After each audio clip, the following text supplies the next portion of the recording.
స్థానిక సంస్థల ఎన్నికల్లో ఇద్దరు పిల్లల కంటే తక్కువ సంతానం ఉన్న వారికి స్థానిక ఎన్నికల్లో పోటీ చేయడానికి అవకాశం ఇవ్వకూడదని ముఖ్యమంత్రి చంద్రబాబు నాయుడు యోచిస్తున్నారు. జనాభా పెరుగుదలను ప్రోత్సహించే క్రమంలో కీలక నిర్ణయం తీసుకునేందుకు ఏపీ సర్కార్ కసరత్తు చేస్తోంది. జనాభా తగ్గుదలతో ఎదురవుతున్న ఇబ్బందులను అధిగమించేందుకు ఏపీ సీఎం కొత్త ప్రతిపాదన ముందుకు తీసుకొచ్చారు. సంక్రాంతి సందర్భంగా నారావారిపల్లెలో ఈ మేరకు కీలక ప్రకటన చేశారు. ఇద్దరు పిల్లల కంటే తక్కువ సంతానం ఉన్న వారిని ఎన్నికల్లో పోటీకి అనర్హులుగా చేయాలని భావిస్తున్నారు.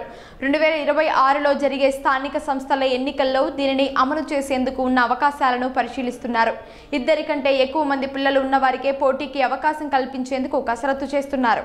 దేశంలో వృద్ధుల సంఖ్య పెరిగిపోవడం, ఉత్పాదక శక్తి ఉండే యువతరం జనాభా తగ్గిపోవడంపై ఏపీ ప్రభుత్వం దృష్టి సారించింది. జనాభా నియంత్రణ చర్యలో భాగంగా కొన్ని దశాబ్దాలుగా కఠినమైన జనాభా నియంత్రణ చర్యలు దక్షిణాది రాష్ట్రాల్లో జనాభా తగ్గిపోవడానికి కారణమయ్యాయి. ఈ నేపథ్యంలో పెద్ద కుటుంబాలను ప్రోత్సహించాలని ఏపీ ప్రభుత్వం భావిస్తోంది. ఇద్దరు కంటే ఎక్కువ మంది పిల్లలు ఉన్న కుటుంబాలను ప్రోత్సహించాలని సీఎం చంద్రబాబు యోచిస్తున్నారు. స్థానిక సంస్థల ఎన్నికల్లో ఇద్దరి కంటే తక్కువ సంతానం ఉన్న వారిని అనర్హులుగా చేయాలని భావిస్తున్నారు.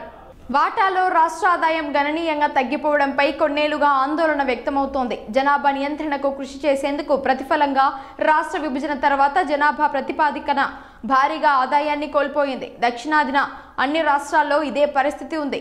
జనాభా నియంత్రణ పాటించిన రాష్ట్రాలు ఆదాయం కోల్పోవడంపై ఆందోళన వ్యక్తం చేసినా కేంద్రం పట్టించుకోలేదు. దీనికి తోడు జనాభా సంఖ్య తగ్గుతూ ఉండటం, చిన్న కుటుంబాల సంఖ్య పెరగడంతో యువతరం సంఖ్య గణనీయంగా తగ్గిపోతోంది.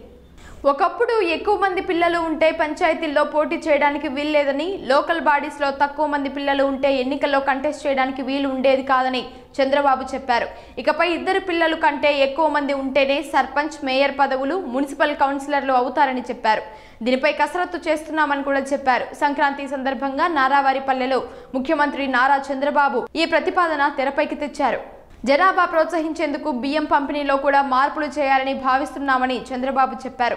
ప్రస్తుతం ఒక్కొక్కరికి రేషన్ కార్డు మీద 5 కేజీలు బియ్యం ఇచ్చేవారమని, 25 కేజీలు సీలింగ్ ఉండేదని, ఎక్కువ మంది పిల్లలు ఉన్న వారికి అదనంగా బియ్యం ఇచ్చే పాలసీ రూపొందిస్తున్నట్టు చెప్పారు. ఉత్తర భారతానికి ఎక్కువ మంది జనాభా అడ్వాంటేజ్ కొన్నాళ్ళు మాత్రమే ఉంటుందని చంద్రబాబు అంచనా వేశారు. డబుల్ ఇన్కమ్, నో కిడ్స్ అంటున్నారని, ప్రపంచంలో అన్ని దేశాలు ఇదే సమస్య ఎదుర్కొంటున్నాయని, సంపద సృష్టించి ఆదాయాన్ని పెంచే క్రమంలో ఈ ప్రమాదాన్ని విస్మరించారని చెప్పారు. దక్షిణ కొరియా 0.7% జనాభా మాత్రమే ఉందని, చాలా దేశాల్లో జనాభా కొరత ఉందని, వాళ్లకు మనుషులు అవసరం ఉందన్నారు. ఇక్కడి నుంచి జనాభాను పంపే పరిస్థితి వస్తుందన్నారు. ఈ సమస్యలు వెంటనే పరిష్కరించాల్సిన అవసరం ఉందన్నారు.